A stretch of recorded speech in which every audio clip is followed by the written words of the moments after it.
Alors aujourd'hui, pour l'émission La paille dans les sabots, que vous connaissez, nous sommes dans le Massif central. Et oui, vous voyez au loin les moutons. Et j'avais discuté récemment avec notre ami Augustin Barbarou. Il avait des souvenirs, il a passé une partie de son enfance dans le Massif central. Et alors je lui ai proposé de l'amener pour qu'il nous raconte des histoires. Il était enchanté.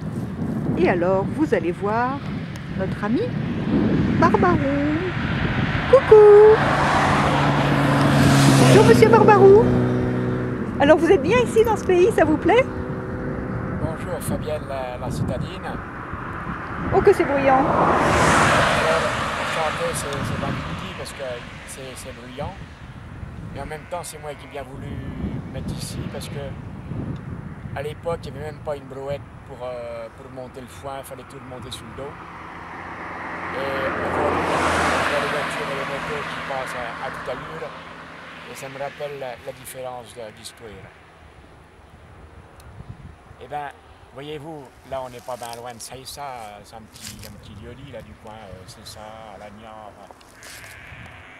Et quand j'étais petit, j'avais une de mes cousines là qu'on appelait la Julia. Ben, il lui était arrivé un drôle de truc. Figurez-vous qu'un matin, la Julia est allée voir les moutons dans l'estive. Alors l'estive, c'est ce qu'on appelle en fait des espèces de grandes collines qui sont là l'été. Et donc elle avait été voir à l'estive ces moutons. Et voilà-t-il pas une de ses brebis, et ben elle avait tout le flanc qui avait été presque mangé par le renard et par le loup.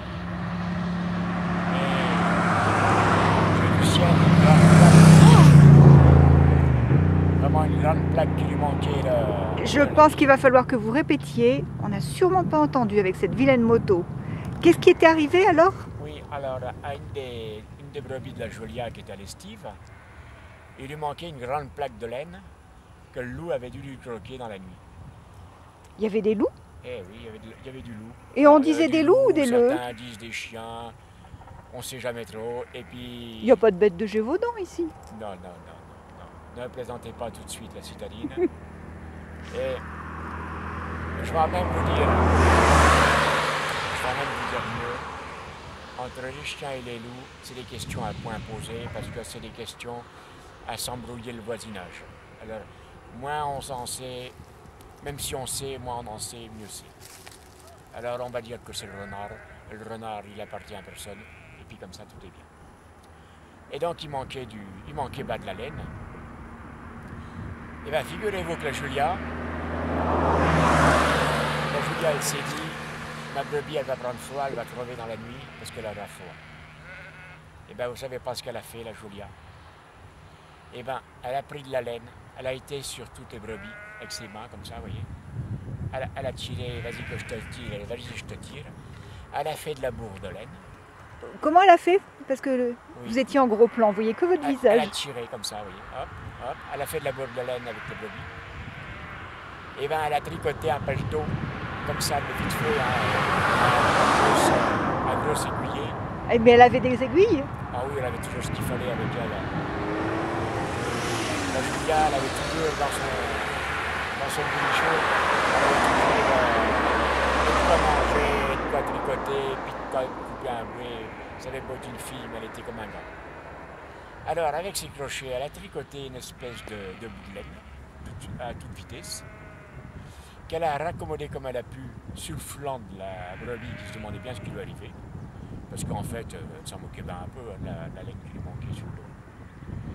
Et bien, la brebis de la Julia, elle avait un nouveau paletot tout neuf.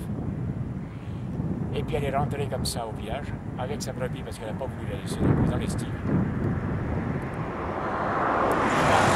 Tout le village, il a rigolé pendant des mois et des mois. D'abord déjà tout l'hiver, tout le monde se racontait l'histoire de la brebis et de son nouveau paletot. Et tout le monde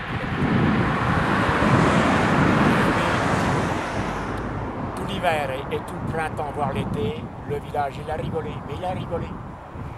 Et la Julia, même vieille, quand on lui racontait l'histoire de son brebis avec son paletot, c'est qu'elle enrougissait la Julia. Enfin voilà ce que je voulais vous dire. Le petite historiette. Mais moi, ça me rappelle une histoire. Ça, je crois avoir déjà lu une histoire de ce genre. Ça vous dit pas quelque chose, vous, monsieur Barbarou? Non, mais ça se pourrait bien parce que je l'avais un jour raconté à. Vous savez, ces gars qui écrivent, là, qui prennent des notes, et puis ils en font des contes pour enfants. Et j'avais raconté ça à un gars, et soi-disant. Il s'appelait comment, votre gars? Oh, j'en sais plus rien. J'en sais plus rien, et puis bon, c'est pas bien grave. Voilà, j'avais raconté l'histoire, il en a fait ce qu'il en a voulu. C'était bien. Voilà la citadine, ce que j'avais à dire sur le paletot de la brebis et la Julia. Eh ben, merci. Merci beaucoup, monsieur Barbarou. J'espère qu'il y aura encore plein d'autres histoires parce que c'est passionnant.